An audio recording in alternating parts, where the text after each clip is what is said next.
Hey everybody, thanks for joining me. Welcome to the channel.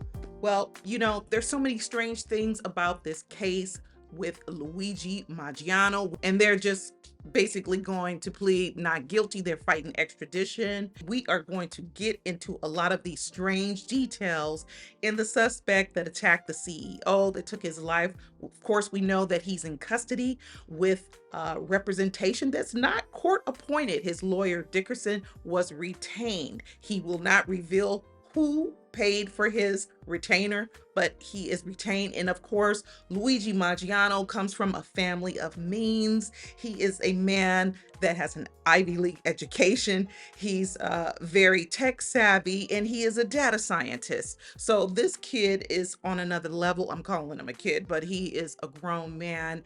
And for someone that puts so much effort into committing this act and getting away almost perfectly, he was kind of like a sitting duck, in my opinion, in Pennsylvania. And it makes me wonder if he was trying to get caught. I'll get into why I have that question. And it seems like he was kind of setting himself up to be apprehended because it was just a little bit too easy to walk up on him. I mean, chilling in McDonald's, with his laptop, in a public space. I mean, it's like the same thing that got him caught on camera in the first place. And I was of the opinion he took his face mask down because he wanted to be seen.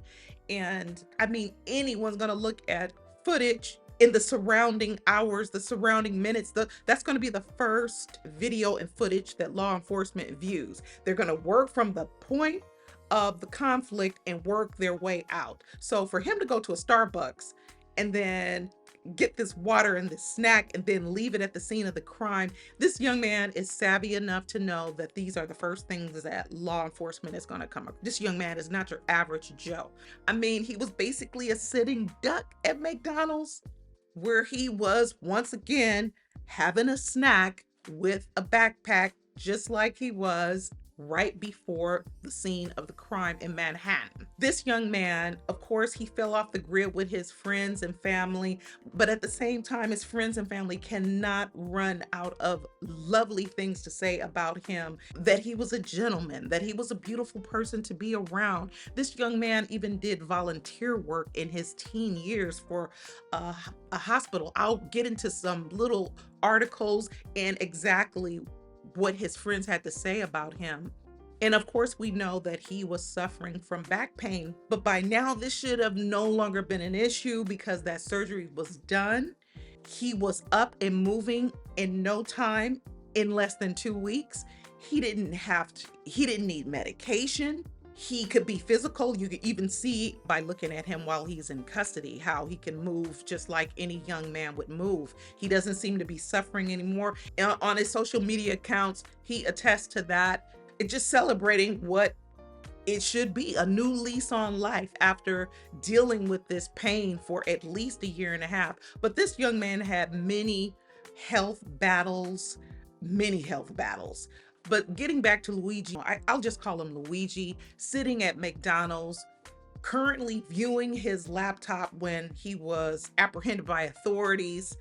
And on his person was that weapon and this manifesto that pretty much reads like a confession, and some other items. It just sounds like he was trying to be apprehended. So he basically told the authorities after he finally admitted who he was, because he also had that fake ID on his person. And of course, the authorities, they never tell us everything all at once. And I'm really looking forward to hearing something from Luigi, where his mind was. But he's basically letting authorities know, you're not going to be able to get into my laptop. So you can just take these pages that I've written. That also kind of makes me think he was ready to get caught. It's like, I wrote down what I wanted to write down. This is what I want to say. This is what's going to be in the press. So let's roll. And I still don't believe that he was acting alone. Now, his friends and family say that he fell off the grid. He went in stealth mode like 6 months ago. No one has heard from him since like July. But I really believe that this young man was talking to somebody for one, there's something really interesting about Luigiano. What happened in the last half year, the last 6 months of his life. His last known address is in Honolulu, and he had been interacting with his friends. He seemed to be doing okay, and he started a book club. I'm going to read you something that one of his friends said. But he started this book club, and his friends, they were not into, they just were not into the selection. They did not feel comfortable with the things that he wanted to read. So that was a very brief visit. This was like a vague, like these people were cohabitating together. They're friends, so, and I think they're living very well together. So he went on with his travels. I really do believe that Luigi was in contact with somebody. He wasn't in contact with the friends that he's known for the longest, but you can meet the kind of people that you want to meet online. You may not have those people in your family, the people that you went to school with. They may not go the distance with you, but you can find easily people that are into the same kind of things, that are having the same kind of experiences that you're having. And I believe wholeheartedly that this man was in communication with someone. I would be blown away to find that he did all of this by himself.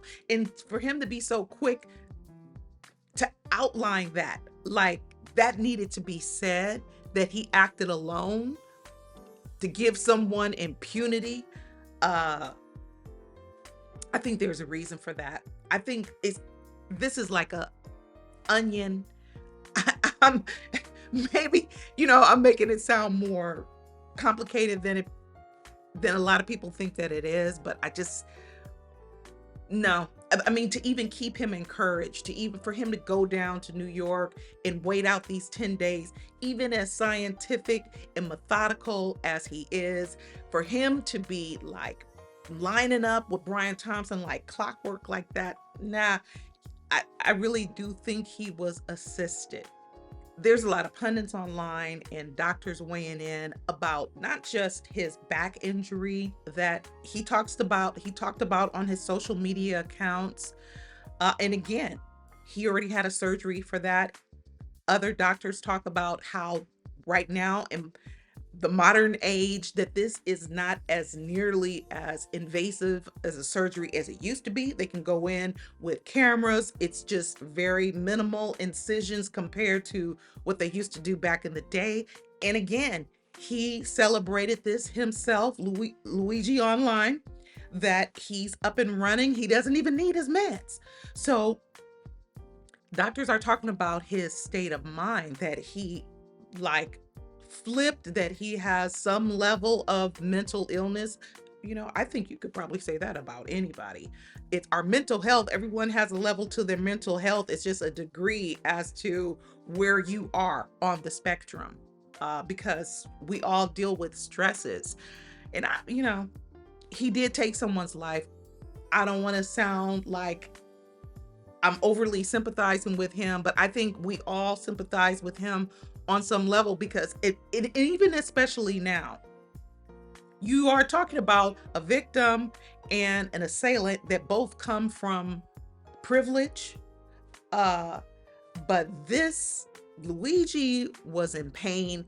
I even imagine that he even probably came to know other people that were going through back pain when he was in his struggle during that year and a half. And again, he had numerous health struggles. He seems to be one of those people that, like some children are born with struggles. This young man has struggles throughout his life with various health issues. So no telling what kind of people he met along the way in his life that probably didn't have his privilege. Because when you go through things, you get physical therapy, you get outpatient care, you meet a lot of people. And I'm sure people, like I know someone in my family circle, they went through a cancer and she showed up at a party with another lady that just, how do you know each other? Oh, she has the same condition. You meet people like that. It's really easy online. And definitely if you're sitting in a doctor's office, it's just no telling what sparked this. I don't want to call it rage, but the feeling that he felt like he needed to do something about it, and he felt like this was the thing to do. And I'm sorry, but it really did start a conversation that is not going to dissipate soon. This is just not going away, because this is a reoccurring issue. We all know that this is a problem. But on top, I'm probably zigzagging, but just on top of Luigi being this Ivy League graduate and gentleman, and his family and friends just never running out of good things to say about this man, he was clean living.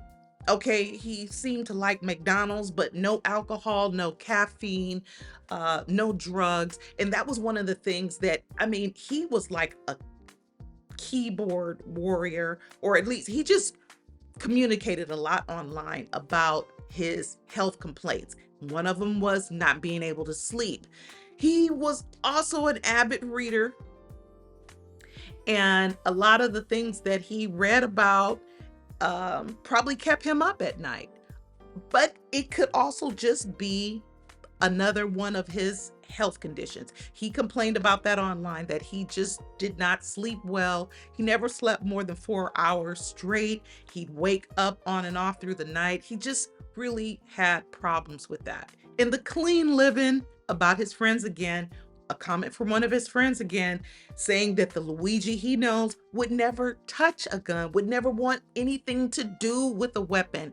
And for him to go so far as to do this 3D printing of a gun, of a weapon, I mean, it's amazing that this is really not that difficult to do, and the 3D printer does not cost that much. But I mean, this dude knows how to do some things. I mean, again, it's clear he has a scientific mind, a methodical way of thinking, and you can make a 3D print of a gun or replica, but the inner workings of it, you got to make that thing work. It's a 3D replica. We saw him on video. He was just handling this. It was like he just had a single focus. To show up 10 days before and never walk back his decision, to never think, do I want to do this? Do I not want to do this? That you do that in a vacuum alone, all by yourself, it just seems really unlikely. His lawyer is doing what lawyers do. I just think but what do you guys think? Do you think that someone had to be in cahoots with him? Somebody had to partner up with him, what do y'all think? I mean, we're all looking at this, just cannot be as straightforward as it seems. And of course, he was not insured with healthcare. As a matter of fact, they said he wasn't insured at all. 26 years old, that's something else that's come up, that this is around the time that you get kicked off of your families. If your parents have health insurance and they have you on, that you'll get kicked off because you're not a minor anymore. But again, he comes from a family of privilege, not just his parents, it's just his extended family as well. They're not suffering. So he has options, and he had options, and he will continue to have options. We just don't know if he was gonna try to knock off numerous CEOs or what. And I don't know. I mean, there's at least 3 warrants filed right now to get into his personal effects, his backpack, his laptop. I don't know how you get into a laptop, because that's what he's saying. Luigi is just like, you can try if you want to, but just go ahead and take these 3 pages that I wrote, my manifesto, because that's what you get. You're not getting into my laptop. Does he mean that there's nothing on there? This is that manifesto from Luigi, or his confession. What else can you call it? I guess a manifesto is the best thing to call it. But I really believe that he was ready, because who did he write those pages for? Himself? He didn't write those pages for himself. And I imagine that he wrote those pages while he was on the run. And just like, it's something I still don't know about these. The guy at the hostel, the guy coming out of the park. because I mean, I didn't imagine that he would go directly to the train station, the bus station, and get on a bus, which he did not. He did not. Very methodical, and he was able. I think he stayed away from law enforcement as long as he wanted to. How he's being treated while he's in custody, that's a question. But I don't think anybody wants to hurt him, but probably rough him up. I don't know. I don't know. Yes, he got his degree from Ivy League University. Yes, he was a valedictorian in high school. Yes, he is very easy on the eyes. And yes, he continues to have sympathy. Law enforcement is stepping up though and saying, this is unacceptable. This was a blatant, brazen attack. This is complete lawlessness. This is not how we get things done. And no, we don't want things to be done this way. But has this not started a conversation? Has this not started a conversation that it's just terrible? It's just, and the rest of the world, the rest of the modern world that has wealth, countries that have wealth, healthcare is not this kind of discussion like it is in America. And clearly this needs to be changed. It's just something needs to be changed with. I don't know if Luigi wanted to sacrifice himself. I mean, if we're 20, this is just not the way people in their 20s think. I mean, was he crazed? He didn't seem to be crazed to me. I've seen some things with people getting their feelings and just start wilding out. We saw he was calm, cool, and collected. I want to hear from this young man. I'm just really interested in what he has to say and how this conversation about healthcare is going to continue. And I would really like to know what y'all have to say. I'm going to keep up with this story. Thanks for joining me. Y'all let me know what y'all think. Comment, like, share, subscribe. I do talk about other things, but this is a doozy. And speaking of healthcare in other countries, I live in Europe. I talk about the differences between the US and Europe, especially because people have been talking lately in the last months about moving out of the United States. And this is one of those differences. I mean, I'm American. I love America, but there's some things, nowhere is perfect, but we have just a lot of flaws around healthcare and the way citizens are taken care of, and the stress levels. The stress is just out of control. Anyway, thanks for joining me. I'll see y'all real soon. Until I see you the next time, keep living your life like it's golden. Peace.